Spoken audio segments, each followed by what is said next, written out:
guys, padung ni mga unong pugpo. So nada ni karon diri sa Cebu. Kay ugma na among flight pa Dubai. Nagkarib man ni og pugpo. Hindi pa doon. Doon mi sa mong isakan. Ilado nga pugpo diri sa Cebu, diri sa Puente. Padung na mi dito karon. Kay gutom na sad. Alas 3 na sa hapon. Wala pa may paniud ko. Kaya gikan ni gabiyahe sa Bangwalog alas 6 sa buntag.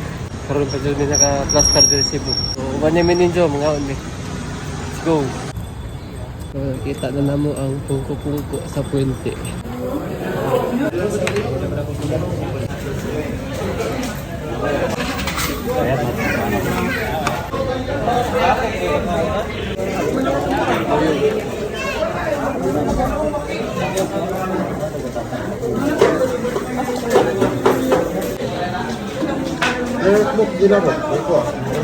So man nami pangaon sa pungko-pungko. Kanindot ang mangaon sa pungko-pungko kay gamay ra tang mabayaran at 171 na mga bayaran. So busog na kayo ni. Karon padung ni sa Santo Niño. Pinadkot ni.